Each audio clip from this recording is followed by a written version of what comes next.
मेरे यहाँ राष्ट्रीय स्वयंसेवक संघ की शाखा चलती थी। शाखा में तो खेल-कूद होता, लेकिन देशभक्ति के गीत होते थे। वो मन को ज़रा बड़ा मज़ा आता था, एक मन को छूता था, अच्छा लगता था। तो ऐसे ही करके हम संघ में आ गए। तो र संघ के एक संस्कार तो मिले कि भाई कुछ भी सोचो, करो, अगर वो पढ़ते हो तो भी सोचो कि मैं इतना पढूँ मैं देश के काम आऊँ। अगर व्यायाम करता हूँ, मैं ऐसा व्यायाम करो कि मेरा शरीर भी देश को काम आए। ये संघ के लोग सिखाते रहते हैं। अब संघ एक बहुत बड़ा संगठन है, शायद अब उसके 100 साल हो रहे हैं, ये 100वाँ वर्ष है और दुनिया में इतना बड़ा स्वयंसेवी संगठन कहीं होगा ऐसा मैंने तो नहीं सुना है। करोड़ों लोग उसके साथ जुड़े हुए हैं। लेकिन संघ को समझना इतना सरल नहीं है। संघ के काम को समझने का प्रयास करना चाहिए और संघ स्वयं तो एक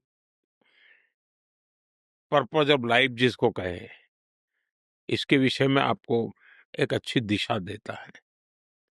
दूसरा, देश ही सब कुछ है और जन सेवा ही प्रभु सेवा है। ये जो हमारे वेद काल से जो कहा गया है, जो हमारे ऋषियों ने कहा, जो विवेकानंद ने कहा, वही बातें संघ के लोग करते हैं। तो स्वयंसेवक को कहते हैं कि भाई तुम्हें संघ में से जो प्रेरणा मिली, वो 1 घंटा शाखा है, वो स्वयं नहीं, यूनिफ़ॉर्म पहनना वो स्वयं संघ नहीं है। तुमने समाज के लिए कुछ करना चाहिए और वो उस प्रेरणा के आज ऐसे काम चल रहे हैं, जैसे कुछ स्वयंसेवकों ने सेवा भारती नाम का संगठन खड़ा किया है। ये सेवा भारती जो गरीब बस्तियां होती है, झुग्गी-झोपड़ी में गरीब लोग रहते हैं, जिसको वो सेवा बस्ती कहते हैं।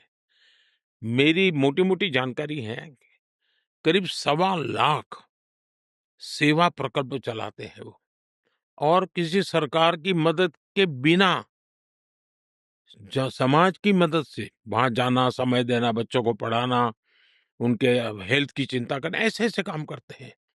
संस्कार उनके अंदर लाना, उस इलाके में स्वच्छता का काम करना, यानी बिल्कुल 1.25 लाख एक छोटा नंबर नहीं है। वैसे कुछ स्वयंसेवक हैं, संघ में से ही गढ़े हुए हैं, वो वनवासी कल्याण आश्रम चलाते हैं और वो जंगलों में आदिवासियों के बीच में रह करके आदिवासियों की सेवा करते हैं। 70,000 से ज्यादा वन टीचर वन स्कूल एकल विद्यालय चलाते हैं और अमेरिका में भी कुछ लोग हैं जो उनको लिए शायद $10 या $15 का डोनेशन करते हैं इस काम के लिए और वो कहते हैं कि एक कोका कोला नहीं पीनी है इस महीने, एक कोका कोला मत पियो और उतना पैसा ये एकल विद्यालय को दो। अब 70,000 एकल विद्यालय आदिवासी बच्चों को पढ़ाने के लिए करना, कुछ स्वयंसेवकों ने शिक्षा में क्रांति लाने के लिए विद्या भारती नाम का संगठन खड़ा किया। करीब 25,000 स्कूल चलते हैं उनके देश में और 30 लाख से छात्रा एट अ टाइम होते हैं और मैं मानता हूं अब तक करोड़ों विद्यार्थियों को और बहुत ही कम दाम में पढ़ाई हो और संस्कार को भी प्राथमिकता हो, जमीन से जुड़े हुए लोग हो, कुछ न कुछ हुनर सीखे, समाज पर बोझ न बने, यानी जीवन के हर क्षेत्र में वे, चाहे महिला हो, युवा हो, इवन मजदूर, शायद उन मेंबरशिप के हिसाब से मैं कहूँ तो भारतीय मजदूर संघ है, शायद उसके 55,000 के करीब यूनियंस है शायद और करोड़ों की तादाद में उनके मेंबर्स हैं। शायद दुनिया में इतना बड़ा लेबर यूनियन कुछ नहीं होगा और सिखा कैसा जाता है?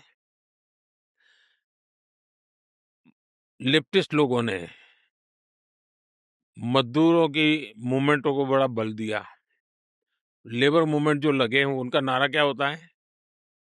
Workers of the world unite, दुनिया के मजदूरों एक हो जाओ, फिर देख लेंगे, ये भाव होता है।